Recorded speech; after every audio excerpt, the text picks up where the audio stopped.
Here with Professor Mary Lynn Davies at the University of Surrey to talk about program design. So thank you very much for agreeing to talk with us.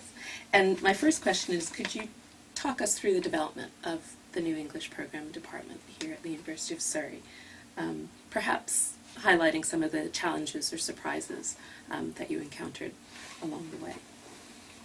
Right. Well, the University of Surrey was one of a generation of universities, along with Warwick, Essex and Sussex, that decided not to have a Department of English, investing primarily in applied and useful subjects. And indeed, when the then Deputy Vice-Chancellor, Professor John Turner, decided that the university needed English, the statutes had to be changed in order to get English established at Surrey. Then I was interviewed for the job, and one of the big challenges, I suppose, and it was immediate, and I knew I was taking it on, was the professional training year, a placement. And I had researched the University of Surrey before the interview and had looked at their statistics on students who take placements, and they are very impressive. Students who do placements, and in Surrey we call it the professional training year. Which year does that come in? It comes between levels 2 and levels 3. Okay. And so they spend a year out in some kind of employment. But those students who do that, the employment rate within the first year is always over 90% into a proper job. So at my interview I was asked, would you design a professional training year for a degree in English literature? And I said yes. I knew it was going to be a challenge. I knew it was going to be something totally different in our subject field, but I was convinced by the statistics and knowing even then 3 years ago that that employment was not going to be easy for young people. Anything that we can do to help them get jobs, I think that we have a duty to do it. And so I have done it, and I have set up a professional training year. I think that was the big challenge, and it was one I went into knowingly. Of course, you know, this is a new degree programme, and it's only in its 3rd year. So this is our 1st year of having students out on professional training. A third have gone, and that's about 33. Some of them have gone abroad, some of them are in the UK, and all but one is fully paid. It's quite wonderful. They did a lot of it themselves, a tribute to the students who went out there to look for jobs. But also we have, and all departments in Surrey have, a professional training tutor to ensure that the students get the right kind of employment that is of benefit to them in their future career. And I have a stunning one, Dr. Chernjit Maan, who has worked incredibly hard, and the fact that the professional training year is such a success is down to her. So full plaudits to her. I mean, if you wanted to interview Chernjit, we might well. I think that would be really good, because she's been brilliant.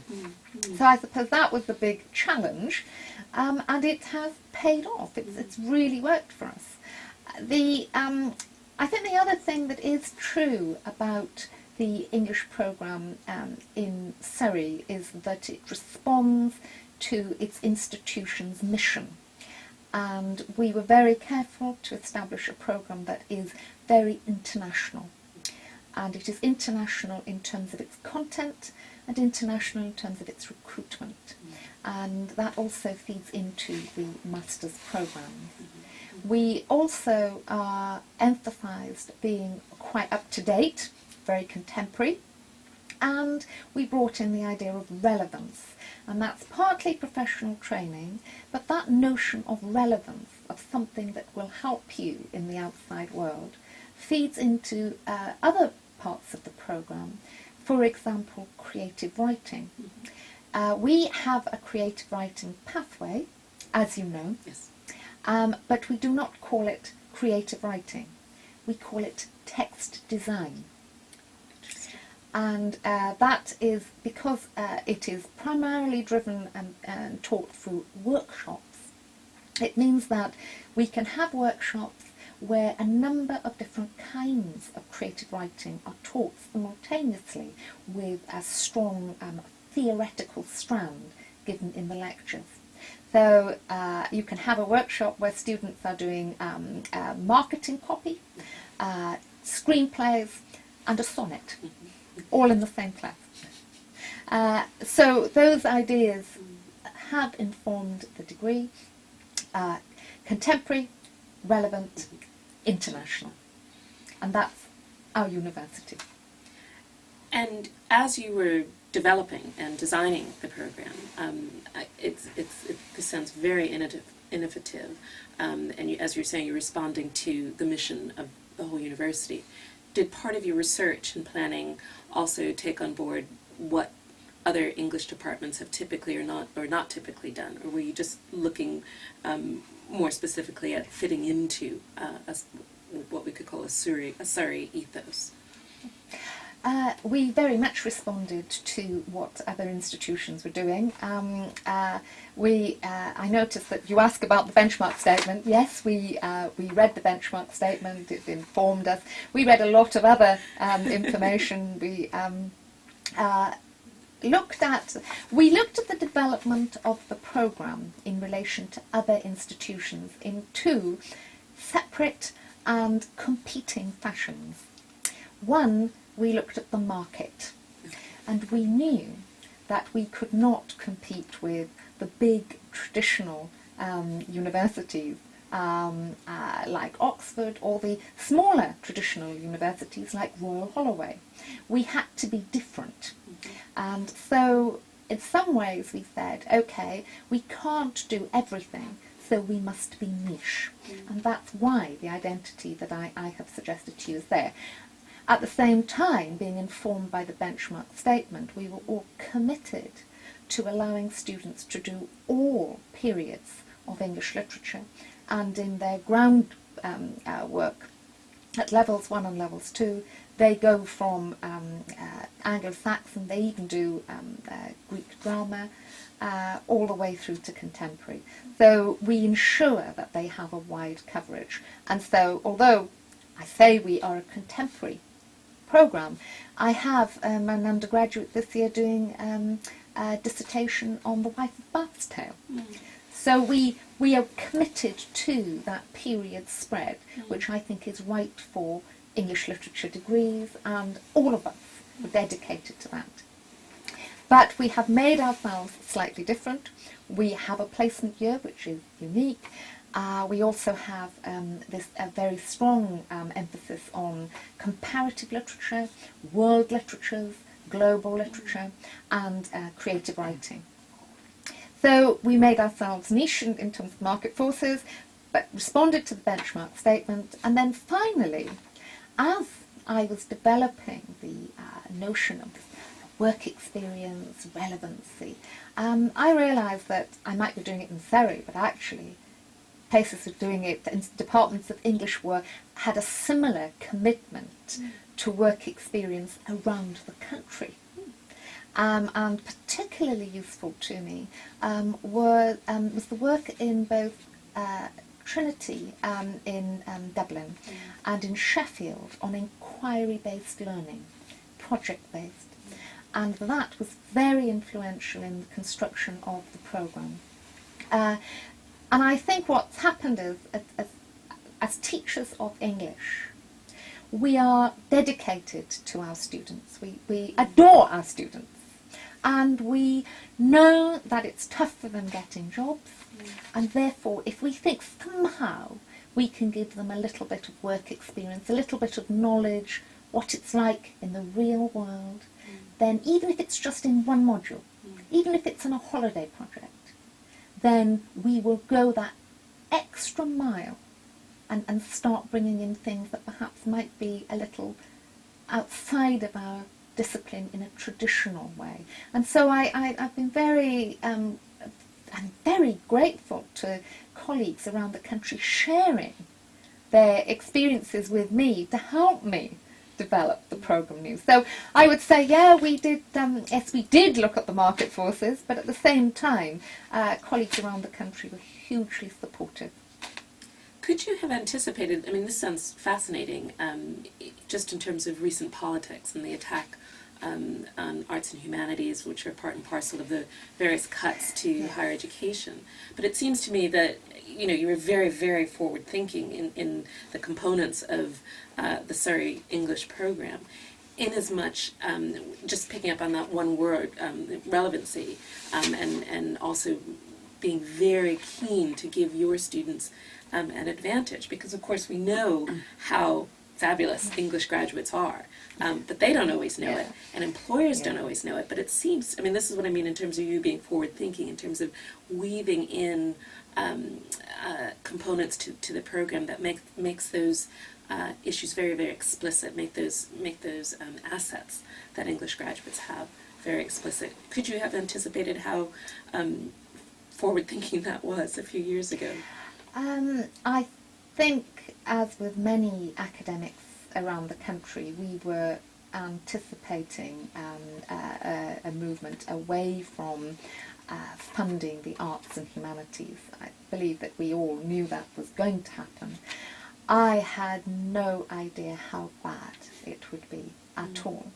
But I think we were all aware. It was also part of my university's strategic plan. And so we as a university, we work very closely together. I know all my senior management team. I'm consulted in the planning process.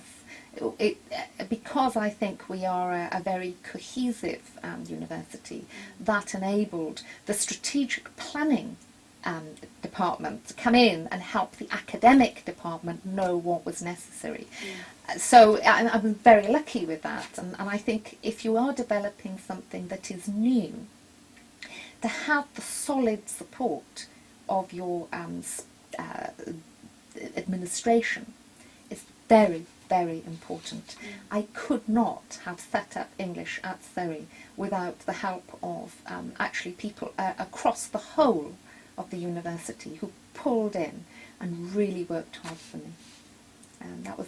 But I think, suppose you'll have to cut this a bit. But it's very important for setting up something that is innovative to ensure that you have the support network in place before you launch it.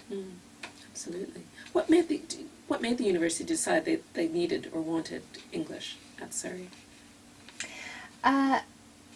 They had decided that they were going to develop more arts and social sciences, to develop a more rounded portfolio.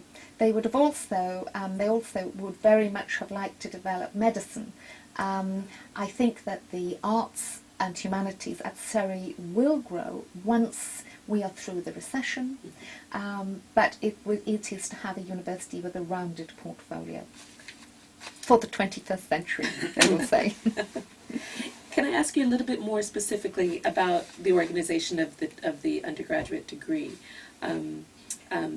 specifically in terms of progression, and you've mentioned, and I would love to hear more about the year out that students do, the professional development year in the third year. So does that mean it's a 4-year degree?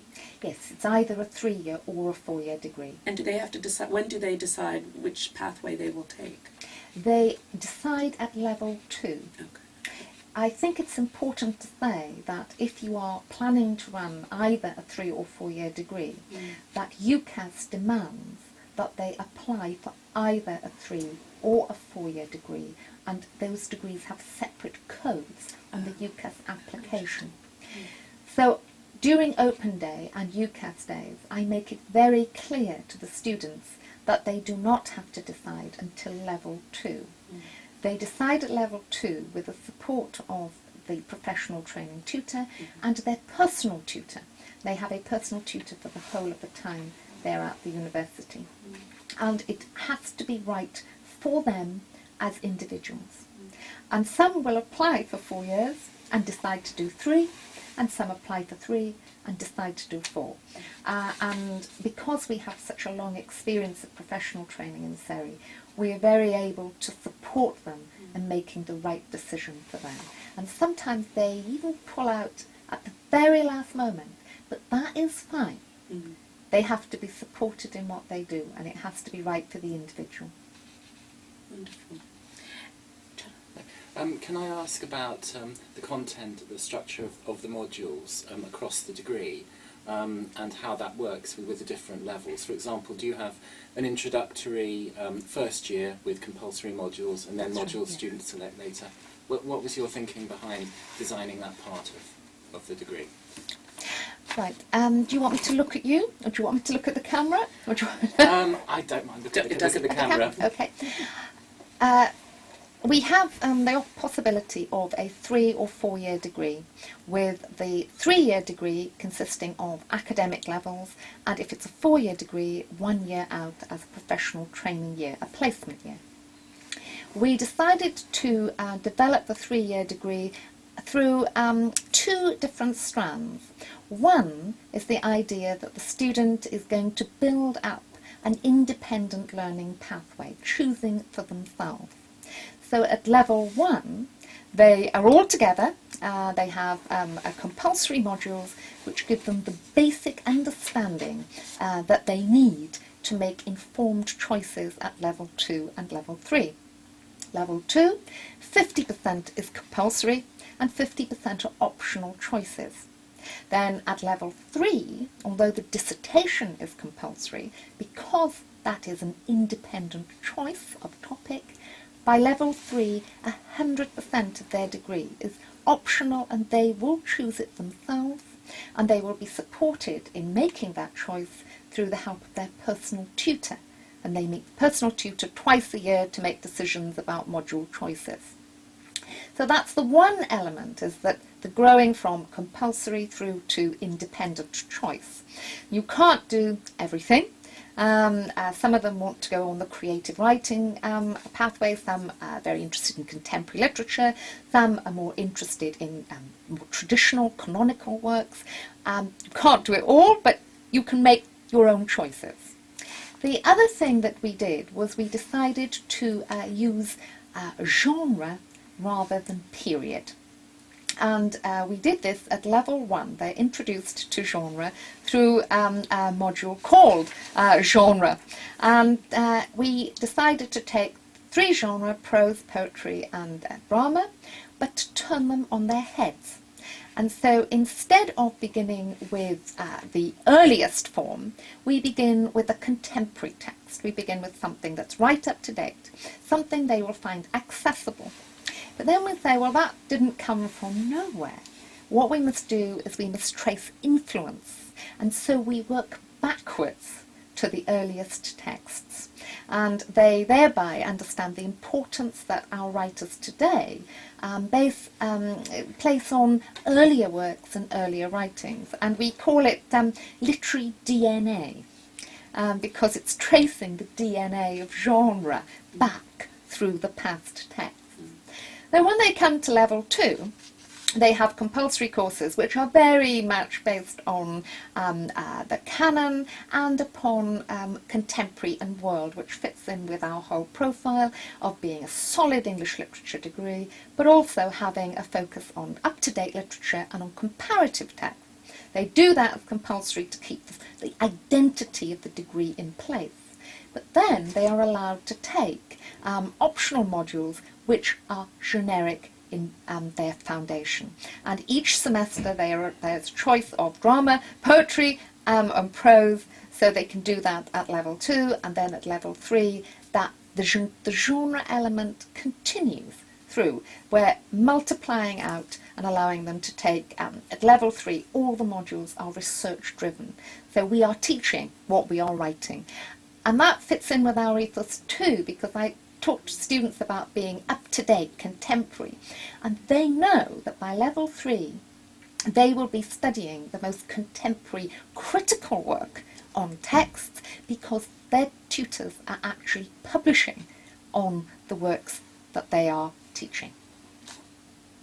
Okay. Great. Fine. Yes. Was that what you wanted? Yes, that's exactly what I perfect. wanted. And that's Thank perfect. you so And much. that's just so interesting Yes. in terms of not only giving students this very interesting pathway, but also through literature, but also emphasizing to them the importance, allowing your lecturers to be able to build upon their teaching and their research at the same time. Yes, I think it is very important for all of us to be able to teach what we are researching on. And I say that not only because it's of interest to us, but actually our research benefits from our teaching. I, of course, work on early modern women dramatists, and I have taught those plays over the years. And my students have always come up with new things that I have never thought of. And last year I did work on the performability of Margaret Cavendish's The Sociable Companions. And we did one of the scenes, which I had a courtroom drama scene, which I had read as subversive and challenging and of the patriarchal structures, and they turned it into a romp. It was really funny. It was a hoot. And I hadn't quite seen it in that light. Yeah. And they did it, and now I know that this is going to be part of the way that I write critically about the sociable companion. And it, of course, gives them some ownership of that research, to know that they've influenced you and that they can come up with new ideas. Sticking with progression for a moment, how much does progression from A level into the first year play a part in what you do with your students? I think they find the jump from A level to first year hard, and then to level 2, and then to level 3. Each year it is actually an incremental step. So we have to do a lot of work at the beginning of each year explaining that it will seem hard. That's right. That's how it should be. And if they're finding it easy, then there's a problem. And a lot about guidance of independent learning. And I think the biggest thing they find is the increased amount of reading that they have to do. And they go from A levels, where they study text for a whole year, to where they're studying maybe 4, 5 new texts a week. What we do at level 1 is, of course, in addition to we have research methods, we have our theory module, of course, and they're learning how to be critics. But we also do one called Reading to Write, and that one says, let's look at how you read the text that you're doing, and translate that into the skills of writing about them, note-taking, essays, and they learn about different forms of writing, autobiography, and the beginning of the novel, self-fashioning, different kinds of ways of how they can write. And that's the way we try and create that transition. But I think they do find it hard. I don't think that any A-level student coming into HEI finds that first year easy, because there are so many more texts to read, and it's our job to encourage them and suggest that that's right, that they should feel that, and also I think to emphasise the fact that yes, there's a lot more reading, but that means that there's a lot more enjoyment, because English is not just about study, it's not just about work, it's not just about skills, it's actually about pleasure. And they love it. And the course, our genre course, where they do so much reading, is their favourite course. They really, really like it. And they say, oh, do you remember that? Certainly the impression we got from the seminar this morning, didn't we? Yes. Great Oh my enjoyment. goodness. Yes. Which was Greg doing? He was doing Constructing the Self, Oh, and they had just read Oliver Twist, or they just had a lecture this week and have been reading Oliver Twist. And they were very, very talkative. This was level 2, and they were very, very talkative. But a question that we asked Greg, which I'll put to you, is in terms of the first year, do students have a sense of what's expected of them and what they're supposed to do in lecture and in seminar, or is that something that also needs some guidance and some introduction by you to them? They have no problem in lectures at all. They are happy to sit there taking notes. like most universities, all our lecture PowerPoints, sometimes for lectures, are now up on an e-learning environment. For us it's called ULearn, but Blackboard would be another common one. So they don't have to write notes because they can download them from the intranet after. But many of them take notes anyway, and they sit there and they listen, and that's fine. In seminars, it is harder. And we have to guide them in how they're going to learn to participate, how much work they should do beforehand, what's expected of them in class. And that again is an incremental learning process. So at level 1 they might be asked to answer, there might be 4 questions the tutor gives them the week before. Would you come in bringing an answer to these questions with a quote to back it up, your comment? By level 2, we expect them to start working in groups and maybe running half a seminar and creating the arguments. By level 3, they can be running a 2-hour seminar themselves, with input obviously from the tutor and support from the tutor before the seminar. And so at first they find that kind of standing up and engaging and negotiating and discussing and arguing quite hard. And one of the things we do at level 2 is where they start to do this, is we mostly meet them as small groups. The tutor will meet them as the little presentation group, maybe a few weeks before, and say, right, now, do you know what you're doing? Have you allocated the roles? How are you going to engage the class? You think of the best teaching you've seen. What was the best class experience you've ever had? Why not do it that way? And the thing that you always have to say to them is, that's too much. You have to cut it down. You'll never get through all that. So, but gradually, and we do tend to offer that kind of extra bit of support. But by the time they come to level 3, they're really very articulate, skilled, professional. Many of them create far better PowerPoints than I ever could. They're far more skilled at that. But that is also part, of course, that we emphasise the relevance, because that's part of theory.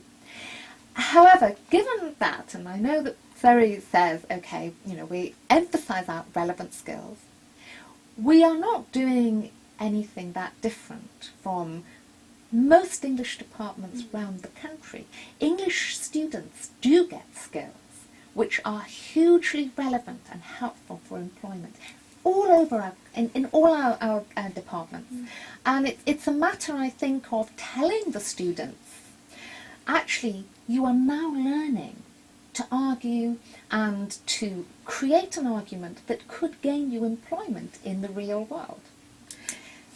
Sorry, go ahead. No, go ahead. that's fine. Well, that's exactly what I was thinking, is that what you seem to have done to a T is make these transferable skills explicit. Absolutely. So that the students themselves have a sense of their progression and a sense of the relevance of what they're learning, so that they're in a position to articulate it to potential employers or to other people. And I think that's something that many English departments are working towards improving, making those things explicit. Yes, I think we are becoming aware that we have to make the transferable skills that our students get anyway much more obvious to them, and that we give them concrete examples. You could use this skill in this particular way in work, in the future work environment. I also think that English students gain immensely from the transferable skills they get, and the range of transferable skills of English students is considerable. I think that they are very employable in what they learn. And I imagine, again, because your department is so young, that you're beginning to see this with the success of the cohort who's currently doing their professional experience here. I was wondering if you can just tell us a few of the things that they're doing. You said some are based in international posts, some are in the UK. What are some of the positions that they've taken up? Well, this year, of course, this being the first year Yeah. of our placements, I do not know if there will be consistency or trends. Of course. This year, marketing and advertising has been particularly sought after by young people from my degree programme. Mm-hmm. And quite a lot of them have done that. Quite a lot went into arts administration, for example, working in theatres. One went into a specialist museum which has an archive on children's literature, to work with the archive on children's literature, because she intends to use that for her dissertation next year. Some of them have gone abroad and are working with education and language education. Mm-hmm. Some are working with language education in France, Germany, and we are currently, actually I have currently set up new exchanges with 2 universities in China, Beijing and Shanghai, several in Tokyo, and one in South Korea. And I go to Cape Town at Easter to set up exchanges with South African universities. We also have, of course, ones in Canada and North America. And my colleague, Professor Justin Edwards, will be going to Delhi to set up one with the University of Delhi in March. So we are creating, we hope, a wide range of international opportunities for our students. What we did find, which was very interesting, was that we had a lot of offers with non-profit making organisations to take our students for a placement year. And our students didn't want those unpaid jobs. They wanted paid jobs, and they looked for them and found them. And the other interesting thing was most of them wanted to be in London. That's where they gravitated to. So although we tend to think, and I think as academics we think, what sort of jobs will they go to? Actually, they are very flexible, and they are looking for paid employment in a capital city or around the world. Well, this is very interesting. It'll be interesting to see how this cohort, this sort of freshman cohort, or first-year cohort of the program, influence subsequent cohorts in terms of talking to them about their experiences. We have a little bit of time left. I'm wondering if we could talk a little bit about the MA programs that you offer and the development of those, particularly in relationship to the business programs here at Surrey. In Surrey, there is a lot of collaboration and cooperation between faculty. We work quite closely together, and I know a lot of people in FNL, and they know us. So the fact that we work together so closely and that we're colleagues and friends means that generates interest in research and interest in co-teaching. So that kind of thing is works. Actually, begins with research. Research collaborations breach the boundaries between faculties first, and then we find that teaching collaborations develop after that. It's organic development. Yes, it is, very much. And so the work on intercultural communication and marketing and business really developed on the interest in globalization and how to work across cultures. Again, it's very Surrey, it's very part of our university mission, and it's part of what we do. We really do it. And so with the marketing, I actually teach marketing on that MA programme. I teach gender and marketing, which I taught this morning. And that developed out of the fact that I chair my faculty's marketing committee, and I worked very closely with FML to ensure that in international trips I could market both faculties effectively. To just tell us what FML stands for. Oh, sorry, the Faculty of Management and Law. So that I market for both my own faculty, which is Arts and Human Sciences, and the Faculty of Management and Law. the collaboration between the two faculties has fed in and helped develop collaborative teaching. And so I think we begin with, we've got a lot of friendships across our faculties. Really, the work begins with research, and then it moves on to teaching. Only this morning, I've been emailing the head of tourism, Professor John Tribe, because the Omani government are going to found 2 PhD scholarships in travel writing. We are the writing, tourism is the travel. And so we are working together and developing those two. And that was just this morning. So you can see that it's just a very, very well supported.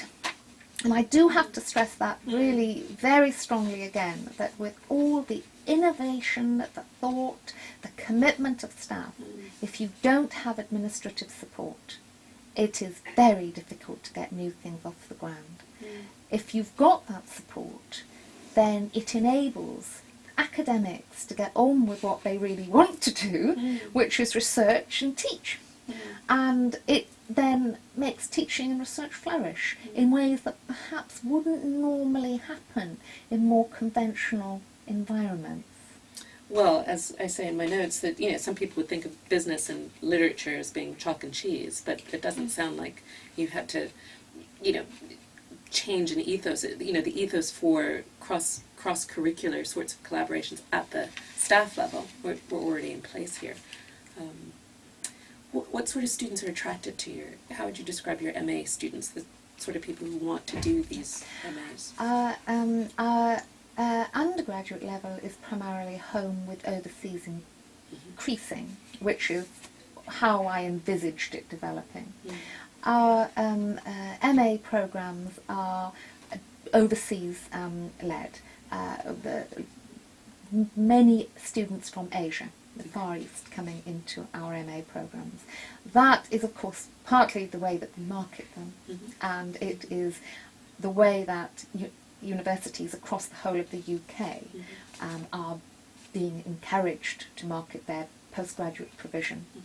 When we get to PGR, that's postgraduate research, it evens out. Half are overseas and half are home EU. So it's an interesting demographic. What is really nice about it is that although they are all different levels and all different programs, and from around the globe, they actually all mix in together. And they go to the same parties, and they have the same events. They go to the same events which are run by the English Society.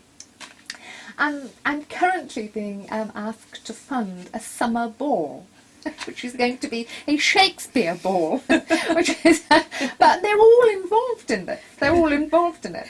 And oh yes, we'll do this. Oh yes, we'll do that.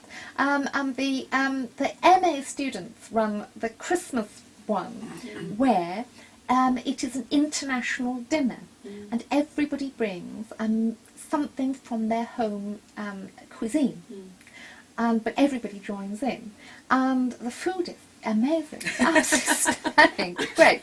But they can do that because they're the more international ones. Of course. But they all mix in really well, and we begin that in the induction week. We have a great induction week at Surrey, across the whole campus, but it's really good fun. And there's a big party on the first Sunday. And they're all invited, the PGT, the first year researchers, and the first year level ones, with returners coming back, levels 2 and 3. And so right at the start we kind of give them the sense that they have a cohesive identity. And they're great, actually. When I give open days, I always say that the best resource of the English department at the University of Surrey is its students. They're great, really great. And well, you will have seen them. Well, we have and you will indeed. see this We have afternoon indeed. as well. They're indeed. absolutely lovely. No, they are wonderful. Yeah. In terms of your postgraduate students, both the MA students and the PhD students, what sort of, again, I know it's early days, but do they have, is there any sort of trend in terms of their destinations? You know, do they have specific reasons for doing the MA or for doing the PhD, i.e. to go into academia, or maybe they want to go into business or marketing? Do you have a sense of why they're here and where they want to go on to? Primarily, the MA programs we have now, they want to go into business and marketing. Some want to go on to do a PhD, and so we will get at least one who wants to do a PhD every year. And they want to work in intercultural communication, and they want to go on to an academic career. Maybe not in the UK. The ones who do literature or linguistics and language tend to want to do a PhD and go on to research and an academic career. We currently do not have a literature MA program, and we are in the process of developing this. The university is currently undertaking a review of all its postgraduate taught provision, and we will not begin our MA until that is complete, because there will be recommendations on structures that will have a big impact, and it is pointless as beginning something.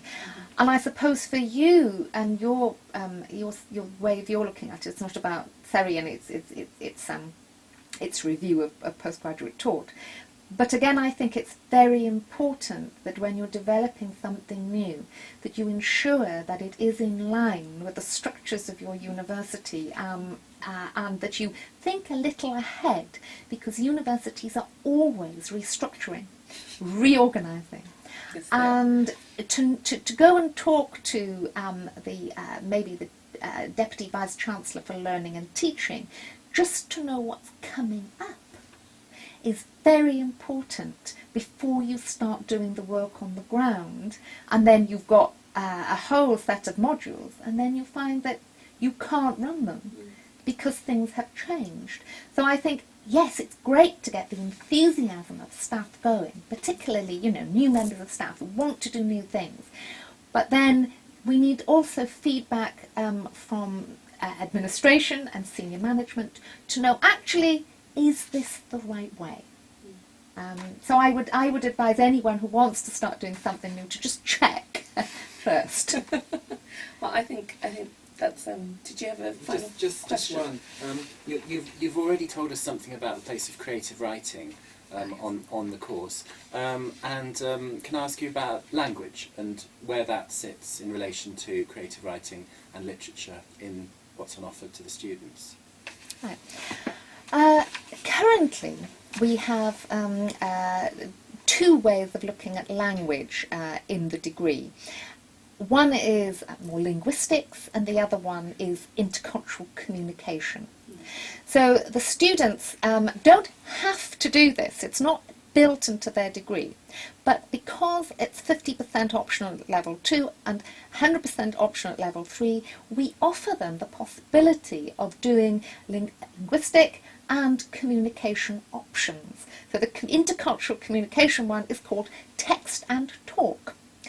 And when we started this, I was very unsure as to whether English literature and creative writing students would take those options. They have, and they have had now very good feedback, student feedback forms at the end of the year. And so, one of the possibilities for us in the future is maybe developing joint or combined degree programs of English literature with English language, English literature with communication, creative writing with linguistics. We will develop these slowly and steadily. One of the things that we've always said in our department is that we don't rush things, we take our time, we get them right, we get the building blocks in place first, and let's see how our brand new degree does. We're coming to the end of our third year, and then we can start saying, okay, now we've got that solid, let's start doing other things instead. That's the time for new undergraduate degree programs, new postgraduate degree programs. Lovely. Thank you very much. Thank you Not very at all. much. Is that okay? Yeah. Hope it's all right.